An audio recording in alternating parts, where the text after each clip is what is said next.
vient de nous quitter. Bien sûr, grand est notre chagrin. Suivons le conseil de Rainer Maria Rilke. Il n'est pas question de vaincre, seulement de surmonter.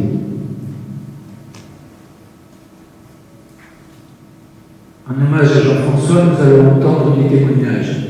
Et d'abord celui de M. Gérard Picot, maire de Ville-sur-la-Verde.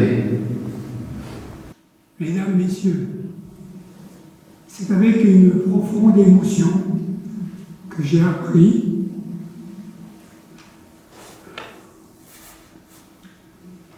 la brutale disparition de Jean-François Leroux, président fondateur de l'association Renaissance de l'abbaye de Clairvaux. Comment ne pas être triste et bouleversé quand notre commune perd celui qui, depuis plus de 40 ans, se bat sans ménagement pour faire renaître ce prestigieux lieu historique qu'est l'ancienne abbaye cistercienne de Clairvaux, dans laquelle nous sommes aujourd'hui. L'œuvre de Jean-François Leroux à Clairvaux est immense, et je ne vais pas énumérer toutes les actions qu'il a menées ici, mon propos serait beaucoup trop long. Néanmoins, je voudrais quand même rappeler que par sa détermination et son charisme, il est arrivé à convaincre les autorités à soustraire au ministère de la Justice 6 hectares des 32 que compte le site pour qu'ils deviennent la propriété du ministère de la Culture. Il récupérera aussi un bâtiment en très mauvais état, abritant l'hôtellerie des Dames, pour en faire le lieu d'accueil que nous connaissons aujourd'hui. Je pourrais ajouter le bonheur que nous avions quand il se transformait en guide lors de certaines visites du site. Il avait pour Clairvaux une indéfectible passion, et nous ne mesurons toujours pas la chance que ce fut pour notre territoire. Dans le cadre de la reconversion de ce lieu chargé d'histoire, il avait pris le temps de répondre à l'appel à idées lancé en juillet 2019, et son projet, pour l'avoir étudié, me paraissait le plus abouti, le plus réfléchi.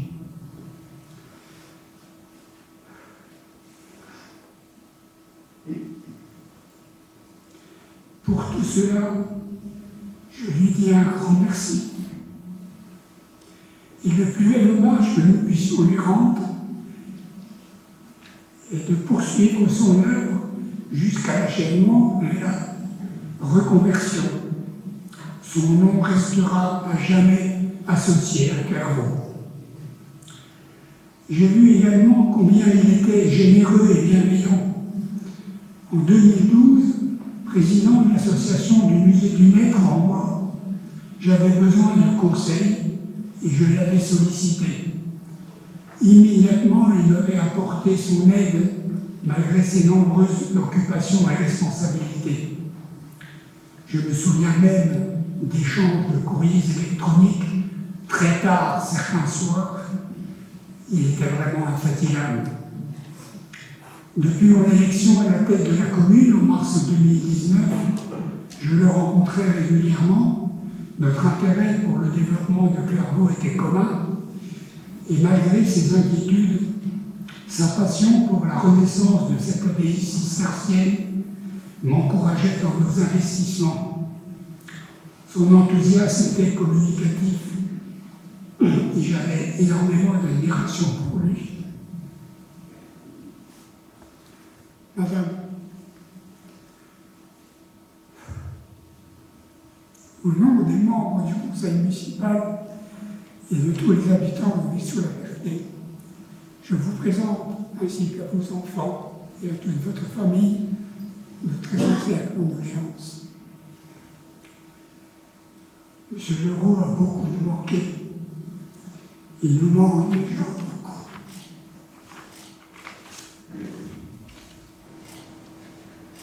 Jean-François, nous sommes orphelins. Nous, c'est-à-dire tous ceux qui en vous avaient trouvé une épaule paternelle sur laquelle prendre appui au sein de l'association Renaissance de l'abbaye de Clairvaux. Qu'ils soient professionnels ou bénévoles, ils savaient que rien de fâcheux ne pouvait leur arriver.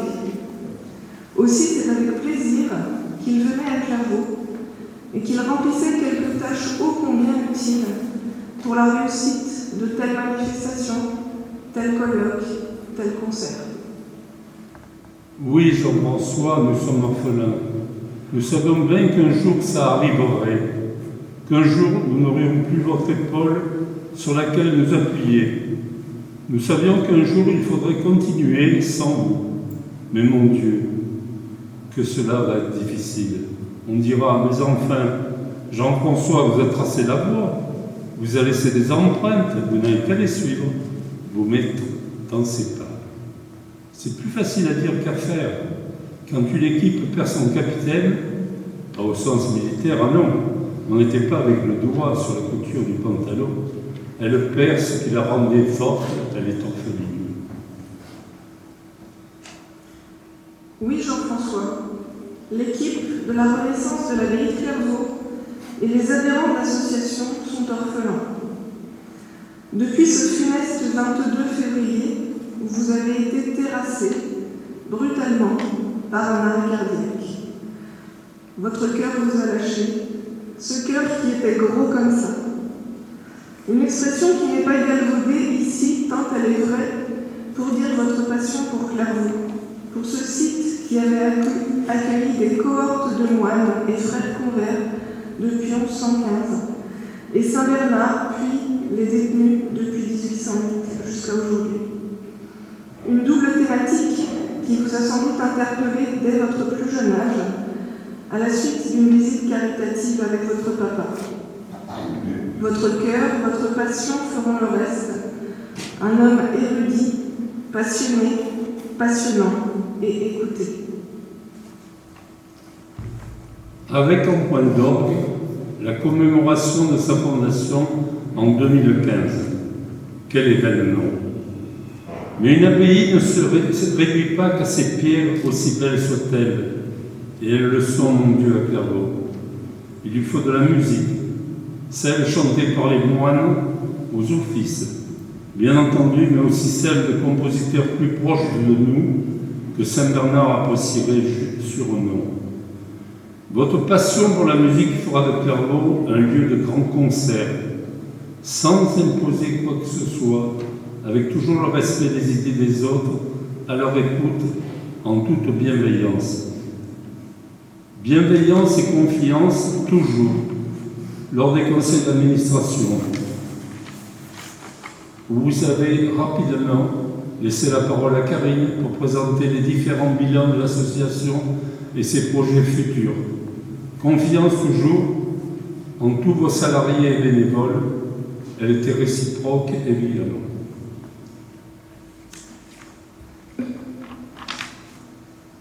Oui, Jean-François, nous sommes orphelins. Mais comme tout orphelin, nous saurons relever la tête, faire face à l'adversité qui s'appelle désarroi, peur de mal faire. Nous dirons souvent « Que ferait Jean-François ?» Et puis nous ferons, en sachant que depuis quelque part, vous nous guiderez. Mais ce sera bien, ce sera moins bien, c'est sûr.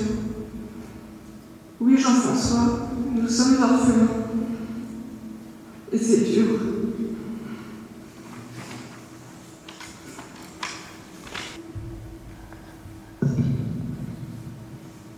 Au printemps de l'année 2001, Jean-François Leroux, à qui il n'avait manqué que 6 voix pour remporter les élections municipales précédentes, est élu maire de Bar-sur-Aube.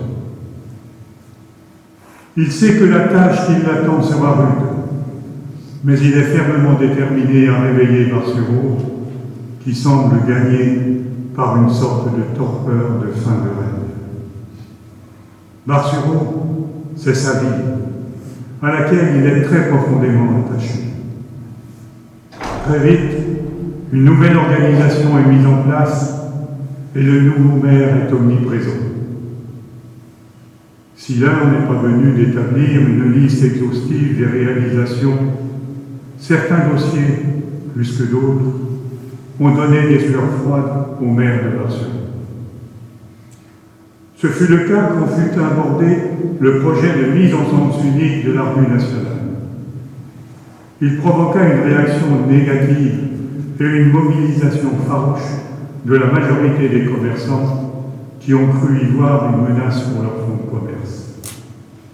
La majorité, durement secouée, fut mise en péril et perdit quelques plumes, mais réussit quand même à l'arracher, à faire adopter le projet.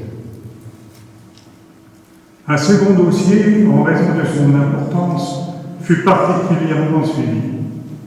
Il s'agissait de la transformation de la bibliothèque Gabriel en médiathèque par l'adjonction de nouvelles compétences au service des adhérents.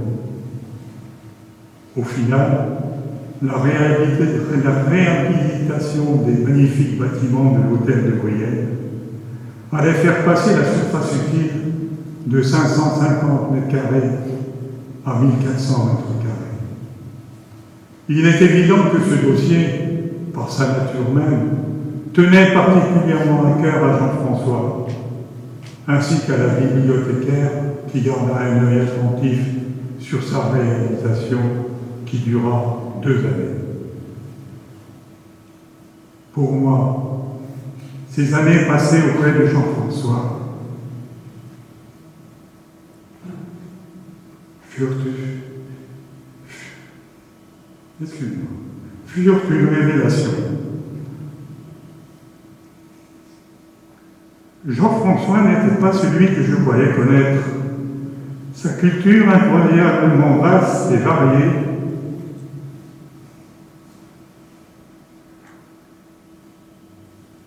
sa capacité et son besoin de travail incroyablement fort sont exceptionnels.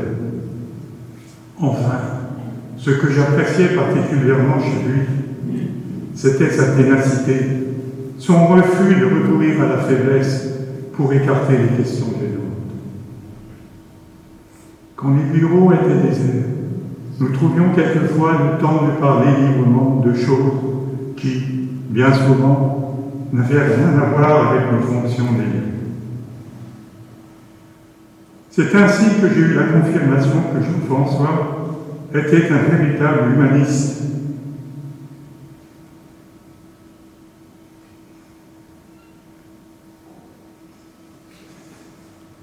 C'est ainsi qu'il est devenu mon ami.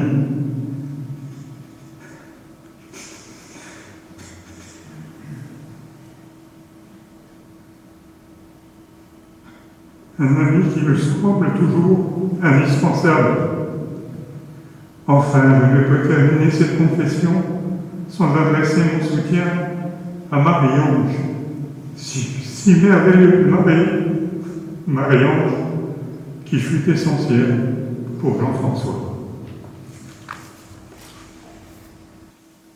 En 2008, par un froid de novembre, Julie, Elisabeth et moi-même, alors que nous étions déjà historiennes et toutes trois en poste à l'université de Reims, nous quittâmes Paris où nous habitons pour Clairvaux.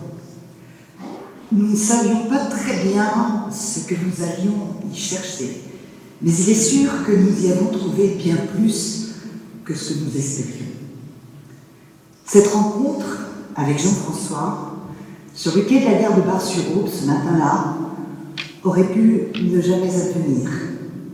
La lettre que nous lui avions adressée quelques mois plus tôt ne lui était jamais parvenue, je ne sais pas trop pourquoi, mais déterminés, nous avions pu trouver son numéro de téléphone et l'avions poursuivi de cette manière. Partis pour Clairvaux, nous trouvâmes avant tout un ami.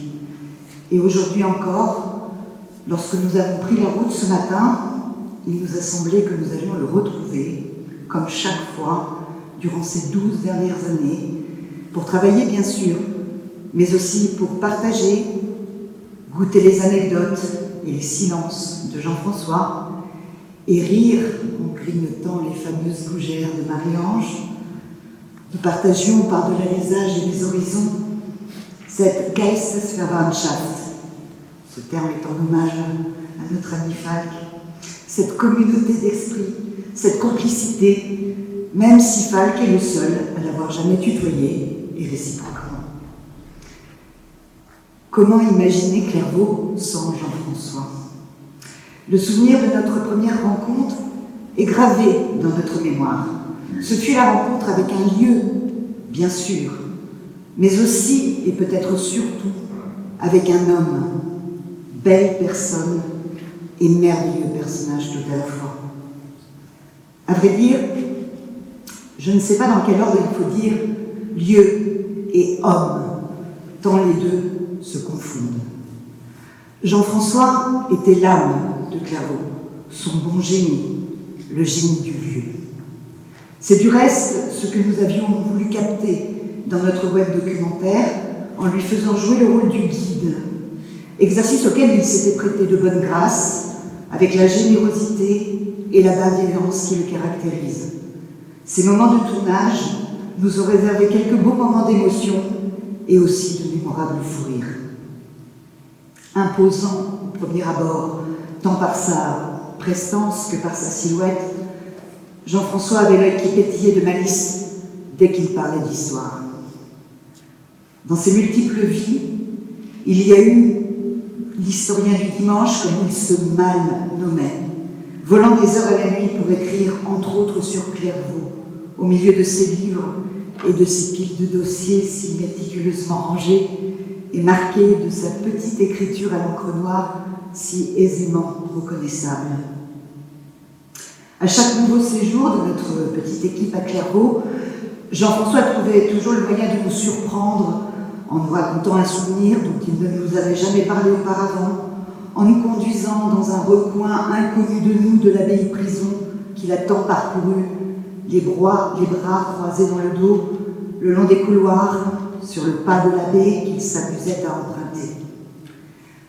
En 2008, nous partîmes 3 de Paris, mais par le prompt renfort de Falk, de nos collègues et des fervents bénévoles de l'association Renaissance de l'abbaye de Clairvaux, notre projet de recherche sur l'histoire des enfermements a fédéré une communauté nombreuse, saisie par Clairvaux, abbaye-prison, autant que charmée par le maître des lieux, qui était Jean-François. Jean-François avait une idée fixe, pourrait-on dire, celle de faire de Clairvaux un lieu de réflexion sur l'enfermement. En 1990, lorsqu'il avait organisé le premier colloque sur l'histoire de Clairvaux, il avait été le seul et l'unique au milieu du sérail universitaire, comme il disait, à parler de la prison et non de l'abbaye.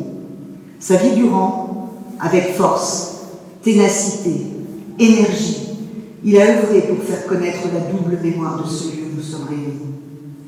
En 2012, il écrivait dans Clairvaux, le génie d'un lieu, qu'il n'est pas trop tard, on peut encore créer à Clairvaux un musée de l'enfermement et de la liberté.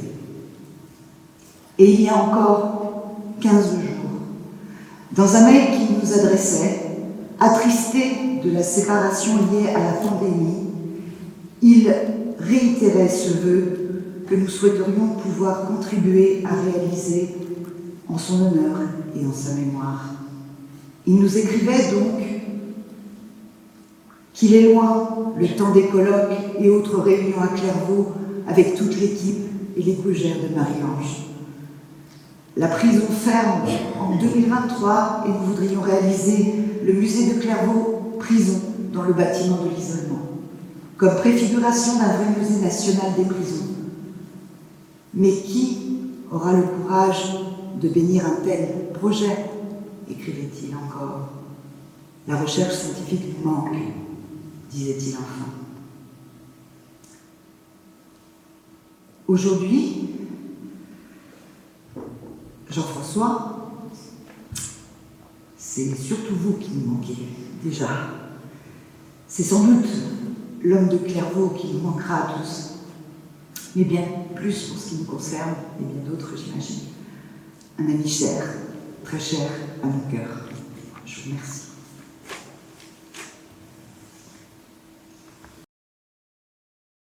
Chers familles, cher Marie, cher Emmanuel, cher Antoine, cher Jean-François, vous tous petits-enfants de Jean-François, cher Jean-Baptiste, chère Assemblée, chers amis. Jean-François, il y a 40 ans, votre route a croisé celle de Michel Michaud. À l'époque, il est directeur du cycle d'urbanisme de Sciences Po, et ce fut une rencontre fondamentale. En effet, cette rencontre marqua le début d'une amitié fidèle et intense, mais aussi celui d'un enseignement, d'une présence, d'une influence sur plus de 500 étudiants du 3e cycle qui venaient parfaire leur parcours universitaire. Cette aventure de formateur a marqué votre vie, et dans une lettre adressée à Michel Michaud au début de cette année, vous évoquiez, je cite, « les riches heures de Sciences Po Urbain en ces lieux mythiques de la rue de l'Abbaye et de la rue Saint-Simon. J'y repense souvent, écrivez-vous. L'aventure a quand même duré 17 ans pour moi. Et pour nous tous, vos anciens élèves, tous très émus de votre départ soudain. Pour nous tous, cette aventure continue dans notre quotidien de professionnels, bien sûr, mais surtout dans nos vies de citoyens, de femmes et d'hommes engagés, d'amis proches, que nous sommes devenus un peu grâce à vous. Alors, chers professeurs, permettez-moi que nous vous rendions hommage comme un bâtisseur d'humanité et que votre travail sur les abbayes cisterciennes nous inspire pour cet adieu. Aussi, les phrases de ce discours sont-elles construites avec les pierres qu'ont apportées chacune et chacun de vos élèves. Que dire d'autre? Sinon se faire l'écho de ces témoignages. En ouvrant ses portes à chaque promotion, le cycle de Sciences Po Urbain nous invitait à suivre l'enseignement de M. Jean-François Leroux-Duis. On nous annonçait le cours de promotion immobilière assuré par l'un des cadres dirigeants de la COGERI, promoteur immobilier, je dirais s'il en est.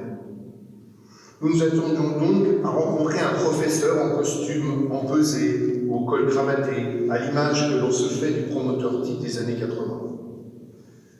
Et vous voici, un homme en col Mao, qui s'exprime dans son style vivant, concret, humain. Nous sommes vite conquis.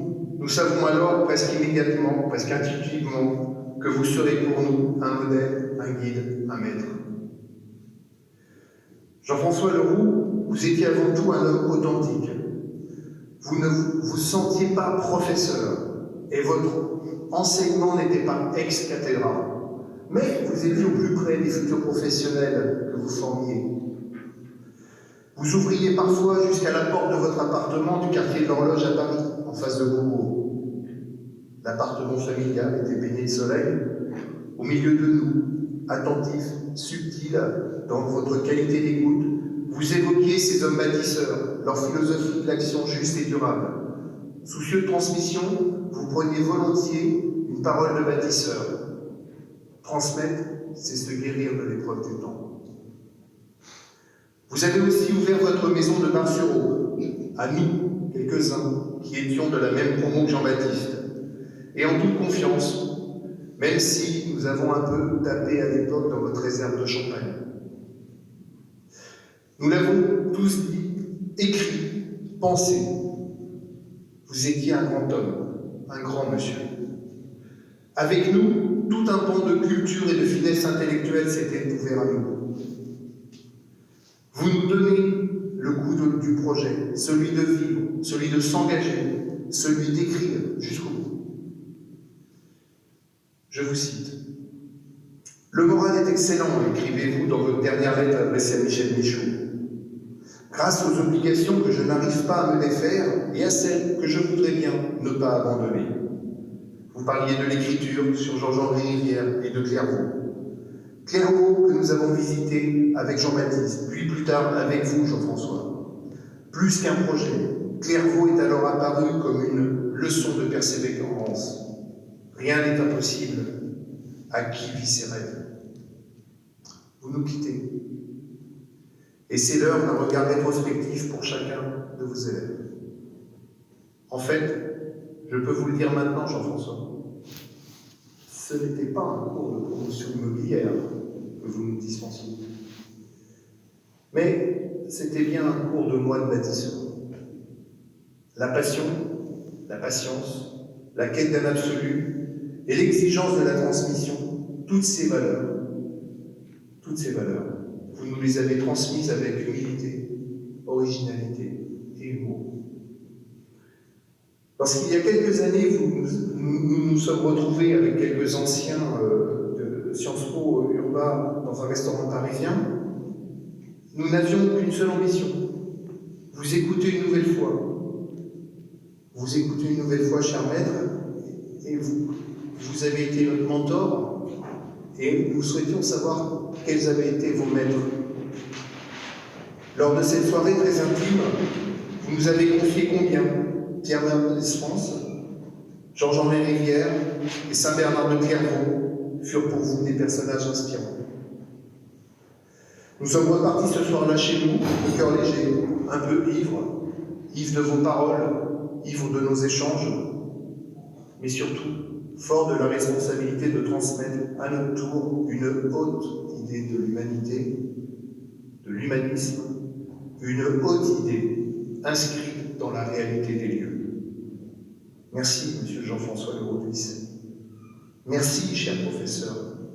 Merci au moine Paul Dissé. Reposez en paix. La tradition est toujours vivante. Soyez-en assurés.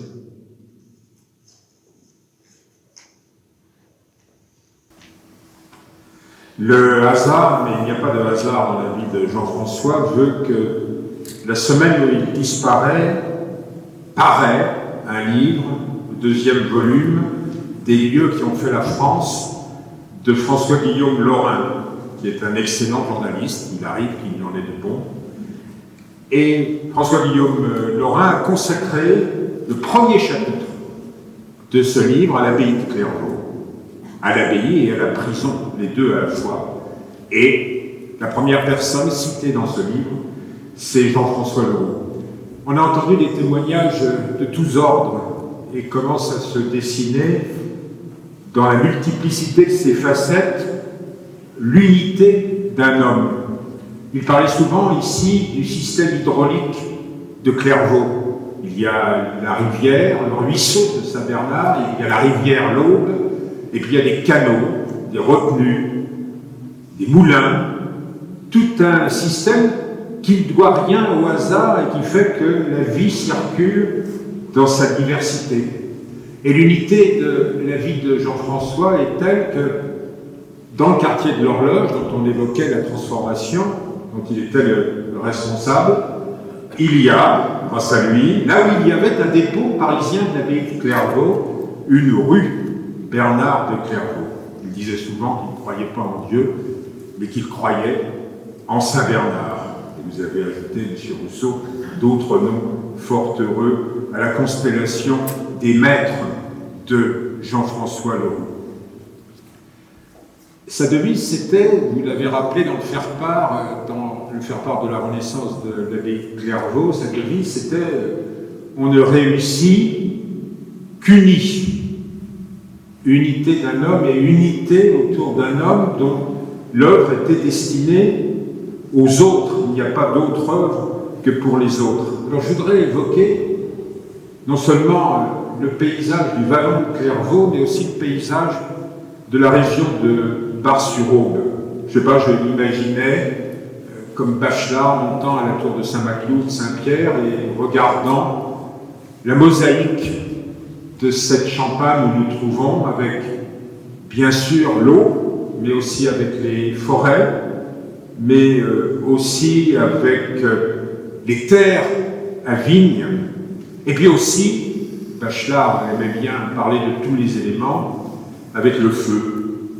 Une des visites que j'ai eu le privilège de faire dans la région avec Jean-François Leroux, c'était à Bailleul, dont on n'a pas encore prononcé le nom, et où se tenaient jusqu'à il y a peu les anciennes manufactures royales des cristaux, le travail du verre, les hommes qui quotidiennement se retrouvaient dans un balai avec le feu. On avait visité le village ensemble, il m'avait montré cette maison extrêmement impressionnante d'un ancien ouvrier de Bailleul qui avait construit dans les escaliers, dans les fenêtres, autour des portes, une sorte de récapitulatif du ballet que je tenais justement quotidiennement avec les autres ouvriers. Puis on avait visité l'exposition des bousillés, avec ce qu'ils pouvaient, grâce au système de la perruque, récupérer du travail de l'usine.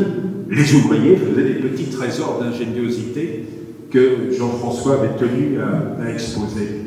Vous savez, Paul Ricoeur parle de l'oubli de réserve. L'oubli de réserve, c'est ce qui est là disponible sous le sol comme une nappe phréatique et qui peut rejaillir en parole. Et de la parole, disait Bachelard, jaillit l'image. C'était un sourcier de l'oubli de réserve qui, or, lui, aurait pensé aux ouvriers de Bailleul, dont bientôt l'activité allait être interrompue, j'allais dire supprimée. Il était celui qui narrait les récits qui attendaient de venir au jour. Ça a été le rôle qu'il a tenu en tant qu'historien toute sa vie durant, pendant des décennies. Je parlais de l'arrêt de Bailleul. Un jour, les sirènes ont cessé de retentir et le musée qu'il avait créé à Bailleul, qui est extraordinaire, s'est retrouvé comme orphelin. Et puis ici aussi, il a senti dans les dernières années de sa vie, alors qu'il avait fait renaître pour une bonne part Clairvaux, l'ombre du désastre, l'ombre qui tombait des astres, l'ombre qui venait des décisions du pouvoir.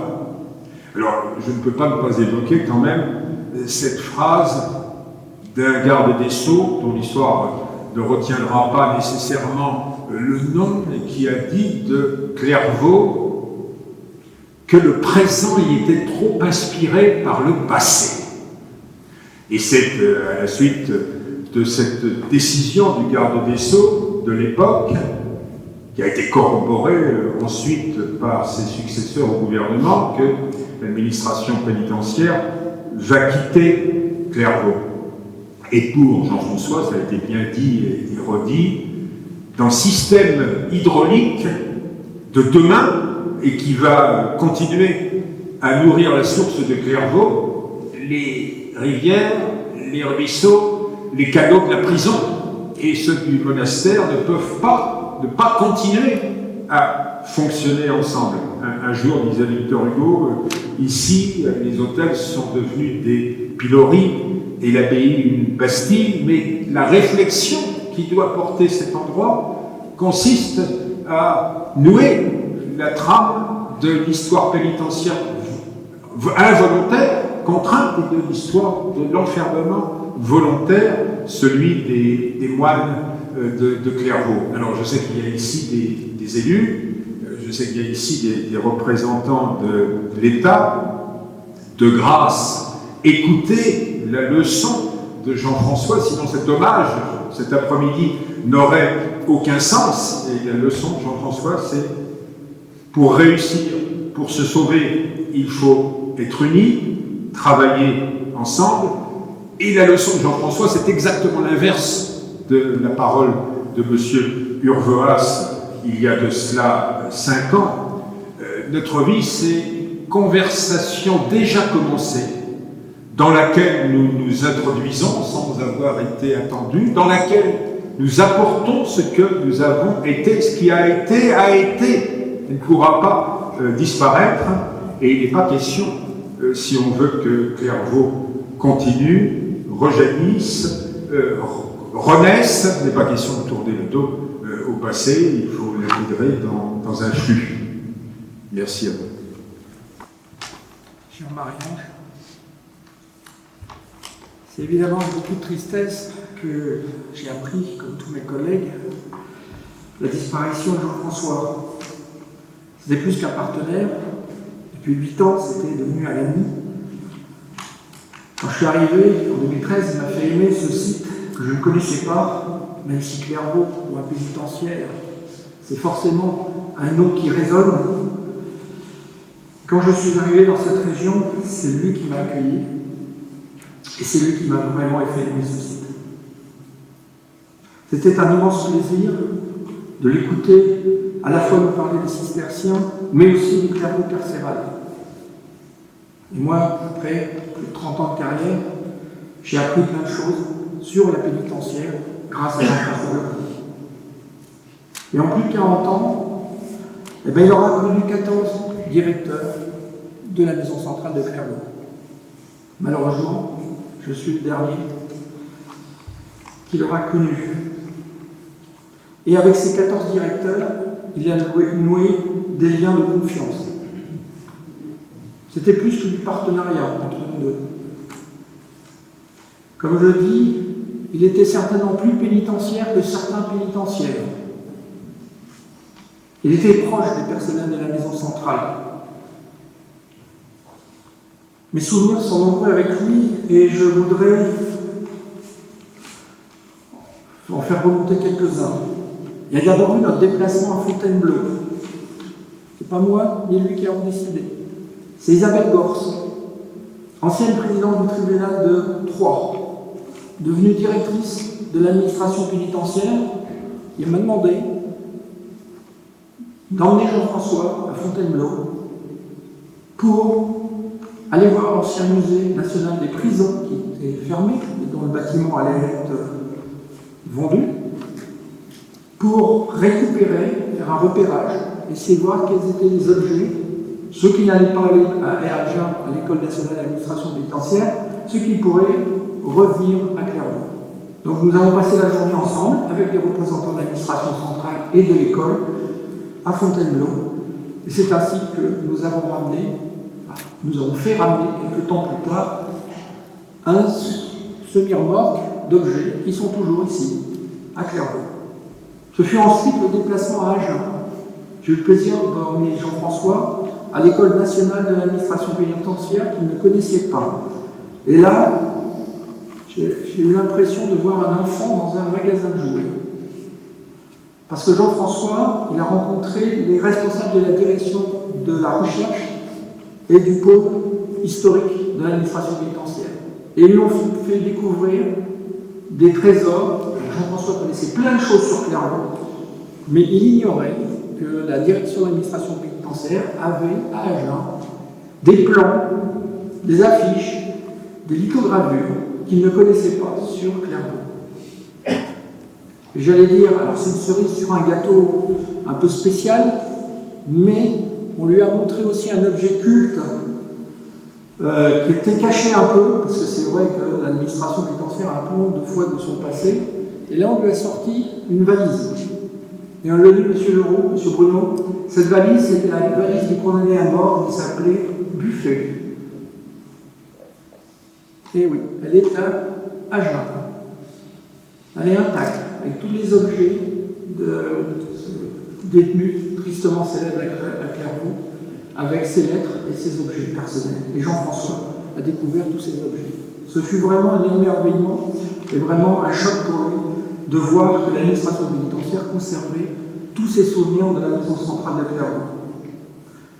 En retour, nous avions été invités à Agen, et nous avons reçu ici ensemble le directeur de l'École nationale d'administration pénitentiaire, le directeur de la recherche et le responsable du pôle historique. Et nous leur avons visité ensemble la partie historique, l'actuelle prison et les petites pépites que les gens ne voient pas, qui sont classées monuments historiques, qui sont côté administration pénitentiaire, le petit cloître et l'ancien quartier disciplinaire d'isolement qui a été, abandonné en 2017. De ces rencontres sont nés des projets de collaboration et de reconstitution d'un lieu de mémoire sur Clairvaux, que les LAP continuent à suivre. En 2015, ça a été abordé, ce fut l'aventure de la commémoration des 900 ans de la fondation de l'abbaye. Et Jean-François dit, oui, Clairvaux, c'est une abbaye cistercienne, mais il ne faut surtout pas oublier la partie carcérale. Donc grâce à son soutien, grâce à celui de la DAP et de l'ENAP, nous avons pu organiser une exposition qui s'est intitulée « La pénitentiaire à Clairvaux ». Là aussi, Jean-François a eu une grande influence, puisque grâce à lui, nous avons obtenu aussi des objets prêtés par les archives départementales de l'Aube, en particulier la fiche pénale et l'écrou de Claude Gueux, ô combien célèbre, et des objets prêtés par notre administration qui sont depuis restés à Clairvaux d'ailleurs. Ils ne sont pas repartis à Agen, ils sont actuellement dans la maison centrale. Autre fait marquant, en 2016, Jean-François fut particulièrement ému lorsqu'il a reçu la médaille pénitentiaire avec échelon argent à l'hôtellerie des Dames. C'est un autre pénitentiaire, j'allais dire, qui n'en est pas un, mais qui en est un, c'est Arnaud Schwartz. Ô combien célèbre, ça fait 40 ans qu'il est en poste, qui lui a remis. J'ai fait le discours, mais je n'ai pas pu lui remettre, ne l'ayant pas à ce grade-là. Et il portait cette décoration avec beaucoup d'honneur. À chaque fois qu'on se voyait dans une cérémonie, il me montrait, tu vois, il y a la Légion d'honneur, il y a tout un tas de décorations et il y a la médaille pénitentiaire. Et ça, il en était très fier.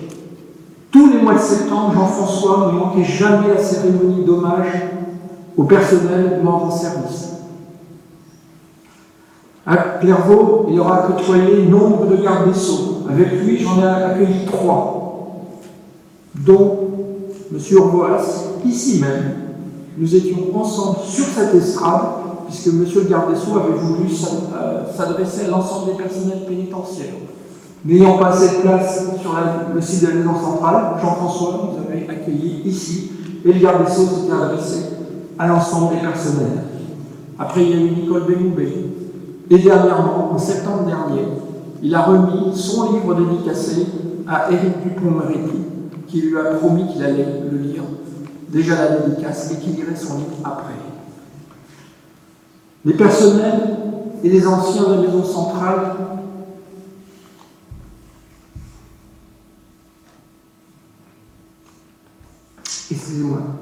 ont aujourd'hui perdu un des leurs. Mes pensées, évidemment, vont vers toi, Marie-Ange, et toute ta famille. Et je suis l'interprète de tous mes collègues que j'ai eus, des anciens directeurs de la pénitentiaire, des anciens directeurs régionaux et d'anciens directeurs de l'école dont nous parlions, qui sont à vos côtés, à mes côtés, pour dire combien Jean-François comptait et compte toujours pour notre administration. Je vous remercie. Monsieur le Préfet, Mesdames, Messieurs, chère Marie-Ange, il y a 12 ans, presque jour pour jour, une petite semaine, nous étions ici, Jean-François et moi, nous faisions face auprès du drapeau de la Légion d'honneur. Il m'avait demandé de bien vouloir lui remettre les insignes de chevalier de notre ordre. Il y a 2 ans, ailleurs, à Marseille, au Mucem, se tenait une exposition dédiée à Georges-Henri Rivière. Et qui était Georges-Henri Rivière?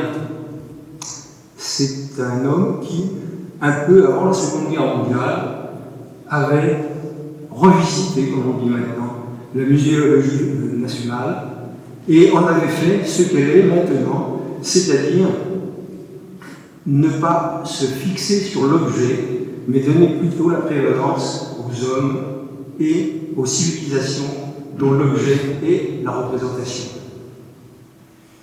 Et Georges-Henri Rivière, eh bien, c'était également un petit cousin que Jean-François avait découvert tardivement, mais suffisamment tôt pour qu'il en devienne, au décès de Georges-Henri Rivière, le légataire universel ou je ne sais pas pourquoi, comment ça s'appelle, mais c'est ce qui a donné l'idée au Mucem de lui demander de bien vouloir participer à la mise en place de cette exposition. Cette mise en place, elle a duré environ 3 ans, et Jean-François, lorsqu'il participe, Ce n'est pas une figure de rhétorique. À tel point que Marie-Charlotte Calafat m'a confié que sans lui, cette exposition n'aurait jamais pu se tenir. Et ça a été pour moi l'occasion que je cherchais depuis un moment d'essayer de faire en sorte que Jean-François soit promu officier dans l'ordre de la Légion d'honneur. Alors, avec l'aide d'Emilia Alves, qui était sous-préfet de l'Aube à l'époque, nous avons monté un dossier, mais la pandémie s'est mise en travers du cheminement de ce dossier-là. Et c'est bien dommage, parce que Jean-François méritait tellement cette reconnaissance nationale. Je voudrais terminer en me tournant vers Marie-Ange et sa famille pour dire que nous tous ici présents, nous partageons votre peine, mais nous savons tous que partager, ce n'est pas soulager.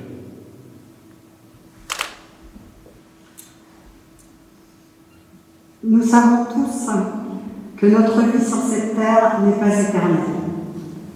Mais l'homme auquel nous rendons hommage aujourd'hui, Jean-François Leroux, par son engagement sans limite, son travail infatigable au service de Clairvaux et de Saint-Bernard, a porté si profondément en lui ce haut lieu de l'histoire cistercienne que dans notre inconscient, il en avait acquis l'immortalité et l'éternité. Et bien sûr, nous avons tous appris avec une très grande tristesse, un profond regret et aussi une certaine stupéfaction le décès de Jean-François.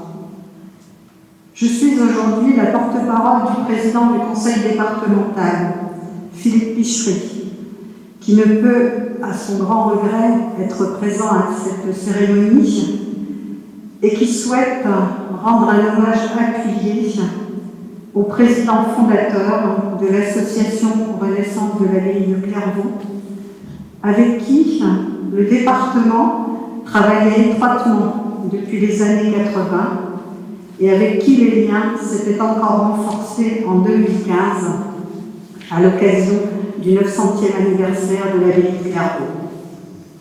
Aujourd'hui encore, la collectivité départementale continuait de s'appuyer sur cet infatigable défenseur du site de Clairvaux pour envisager son avenir après la fermeture de la maison centrale. C'est ainsi que Jean-François Leroux s'est encore dernièrement beaucoup investi dans la construction d'un projet de mise en valeur de l'ancienne abbaye, proposant le développement d'activités économiques, touristiques et culturelles en cohérence avec l'intérêt patrimonial des lieux, sans en dénaturer l'esprit. Son ambition, que nous partageons tous, attirer 100 000 visiteurs à Clairvaux, avec la création d'une centaine d'emplois pour redonner à ce haut lieu de l'histoire cistercienne un rôle structurant dans le pays de Marcereau et la Champagne méridionale. Ces dernières semaines, il travaillait aux côtés du département et de bien d'autres partenaires pour soutenir le projet d'accueil à Clairvaux d'un centre de conservation de la Bibliothèque nationale de France. Le président Pichery avait eu le plaisir de s'entretenir avec lui tout récemment encore autour de l'avenir de Clairvaux, et il nous rapportait combien le cheminement intellectuel et l'enthousiasme de Jean-François Leroux étaient toujours très présents et très actifs. Et combien vont désormais nous manquer son immense culture et ses compétences, tout autant que sa bonhomie et sa générosité. Clairvaux, sa vie, sa passion, même si Jean-François eut bien d'autres engagements, que ce soit à la tête de la mairie de Marcereau ou dans ses diverses vies professionnelles, c'est bien à la renaissance de ce site au singulier destin que son nom restera à jamais associé.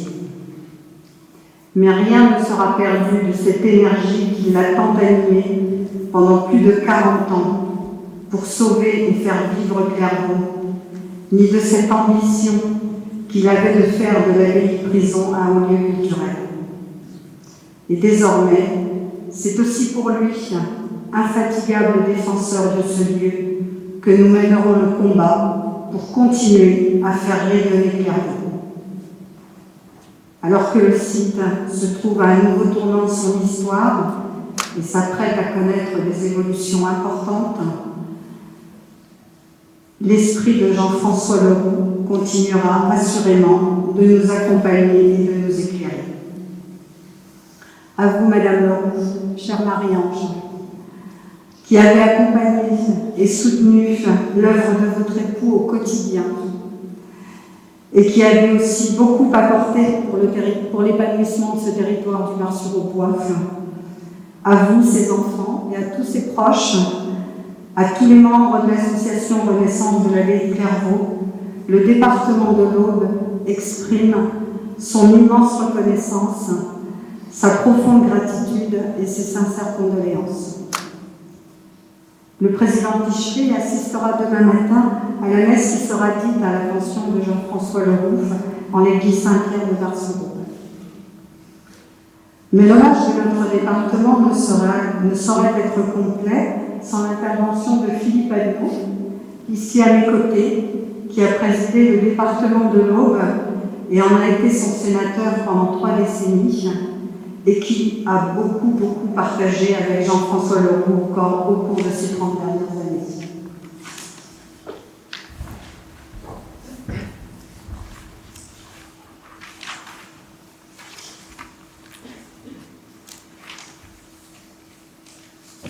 Chère Madame Leroux, à vous, à vos enfants, à votre famille, je voudrais dire combien je prends part à votre peine. L'honneur que vous me faites en me demandant de prononcer quelques mots en cet instant et en ce lieu si émouvant me va droit au cœur. Oui, j'avais de l'amitié et de l'admiration pour Jean-François Leroux, pour son action bien sûr, mais surtout pour ce qu'il était, cet homme érudit, bienveillant, passionné, passionnant. Son talent avait de multiples facettes. Vous tous qui êtes ici le connaissiez aussi bien que moi, vous saviez que quelques mots ne peuvent suffire à en rendre compte. C'est donc volontairement que je limiterai mon propos à évoquer l'avenir, car je suis convaincu que jusqu'au dernier instant, c'était ce qui le préoccupait le plus. Nous aurions tous aimé que la situation juridique soit clarifiée, que les choix qui doivent se prendre soient établis avant qu'il ne nous quitte, tellement son avis avait de l'importance à nos yeux. Je me souviens d'une rencontre il y a quelque temps où nous avions échangé sur l'intérêt et l'importance d'une politique culturelle assise sur la richesse de notre patrimoine, qu'il soit celui du bâti, des idées ou des hommes. Il me faisait part de son ambition, de ses ambitions pour Clairvaux, de l'extraordinaire potentiel de l'art cistercien, du rayonnement de Bernard de Clairvaux et bien d'autres points encore, mais il me faisait part aussi de son inquiétude pour l'après. Car il était lucide et il savait d'expérience le risque d'enlisement d'un tel dossier et la formidable énergie qui lui avait été nécessaire pour arriver jusqu'ici. J'ai rappelé que mon admiration pour lui, pour Jean-François Leroux, tenait à ses qualités humaines, mais elle tient aussi et surtout à la reconnaissance chez lui de l'homme qui imagine, mais aussi qui fait, qui entreprend, qui réalise. Jean-François Leroux faisait partie de ces hommes d'exception qui ne se contentent pas d'avoir des idées, mais qui créent, qui font bouger les lignes. Aujourd'hui, nous sommes rassemblés autour de lui pour ce dernier adieu, et il nous laisse un message fort. Il nous invite à le suivre pour que Clairvaux retrouve son rayonnement sans perdre son âme. Il nous presse d'être à la hauteur de la voie qu'il a tracée. Chaque fois qu'il y aura une décision à prendre, il sera à nos côtés. Chaque fois que le dossier risquera de se perdre dans les méandres de la non-décision, il sera là pour réveiller notre ardeur et nous transmettre sa force. Jean-François Leroux est décédé, mais son œuvre va continuer. Je souhaite que cette conviction soit pour vous, Madame Leroux, pour vos enfants, pour votre famille, pour les membres de son association qui l'ont accompagné d'une manière si remarquable, pour nous tous qui l'aimions et l'apprécions, un baume au cœur, une lueur d'espérance. Oui, Jean-François Leroux, vous pouvez reposer en paix. Vous avez dû transmettre. Et transmettre cet art si difficile que vous maîtrisiez si parfaitement. Vous serez toujours présent dans le futur de Clairvaux. Madame, Mesdames et Messieurs, Monsieur le député, Madame la sénatrice, Mesdames et Messieurs les élus, Mesdames et Messieurs les représentants des services de l'État, Mesdames et Messieurs, les pierres de Clairvaux sont lourdes de mémoire. Elles figent l'histoire. Et pour peu que l'on s'y intéresse, ressurgit le souvenir des hommes et des femmes qui les ont côtoyés. Pour révéler la vibration ancienne d'un lieu, il faut consacrer du temps et enrichir le savoir. Mais surtout, rien ne se révèle sans une grande sensibilité, celle qui fait que l'on reçoit autant que l'on donne, celle qui fait qu'un être rayonne. Recevoir et donner, c'est ainsi que Jean-François Leroux a mené sa vie. Très tôt, et jusqu'à ces derniers jours, Bar-sur-Aubois et Clairvaux ont orienté son chemin, comme l'aiguille aimantée d'une boussole pointe les pôles magnétiques de la Terre. Le ciel fait rarement naître ensemble l'homme qui peut et l'homme qui veut, constate Chateaubriand dans les Mémoires d'Outre-Tombe. Jean-François Leroux était l'un et l'autre, l'homme qui peut, l'homme qui veut. Il était un bâtisseur. Il l'a démontré tout au long de sa vie professionnelle, comme dans ses responsabilités d'élu local, puis de président de l'association Renaissance de l'abbaye de Clairvaux. Il était un passionné d'histoire et des arts, doublé d'un pédagogue attentif. Ouvert et exigeant, il avait à cœur de partager son érudition. Une érudition subtile, tout en nuances. Rien en lui qui pesait ou qui posait, aurait pu dire le poète. Il était enfin un passeur. Ce qui compte dans la vie de chaque homme et de chaque femme, ce qui fait la richesse d'une existence, ce sont les rencontres.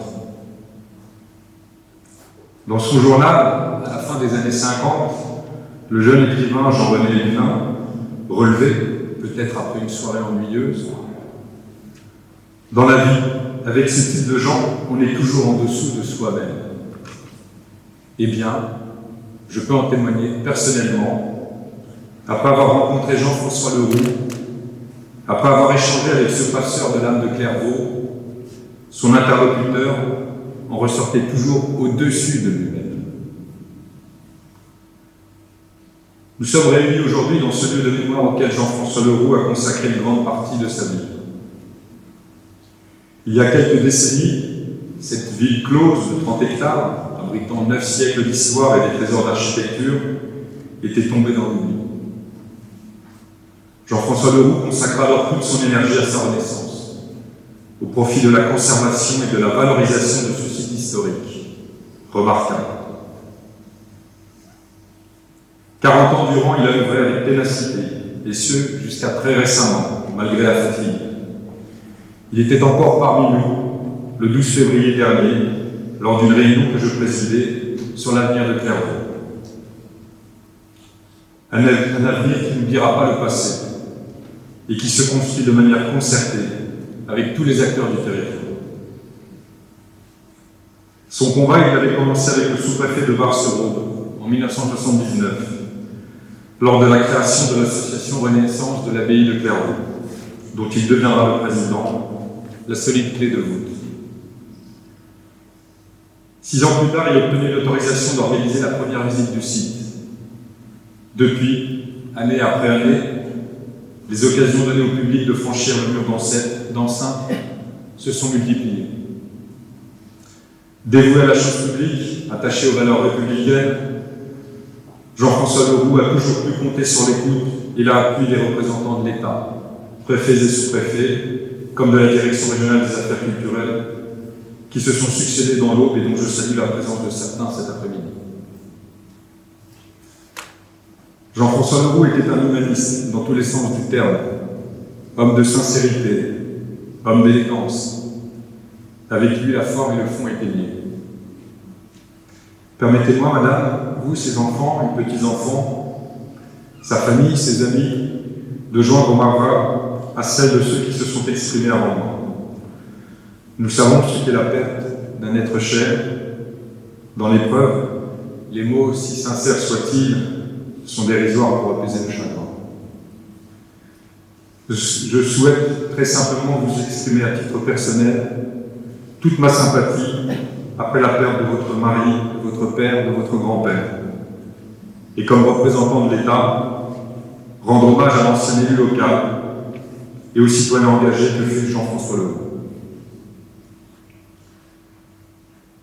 Aujourd'hui, les pierres de Clairvaux sont lourdes de tristesse. Mais la mémoire en elle continuera de vibrer, riche d'une âme nouvelle, celle de Jean-François Leroux. Elle guidera ceux qui, dans ses pas, iront par la claire vallée. Je vous remercie.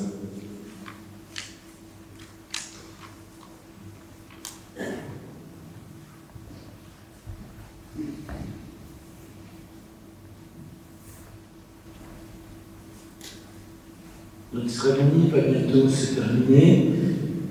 Il y a une activité de Jean-François qui a fait comme toutes les autres qui ont été évoquées, dont il n'a pas encore été question. La charte européenne des abbayes et sites cisterciens. Elle est représentée ici par son président honoraire. Jean-François a lui-même été président pendant près de 30 ans. L'association est également représentée par des membres venus de fort loin, et je pense qu'il aurait été triste qu'on ne mentionne pas cette magnifique action qui a regroupé 200 abbayes et sites dans 11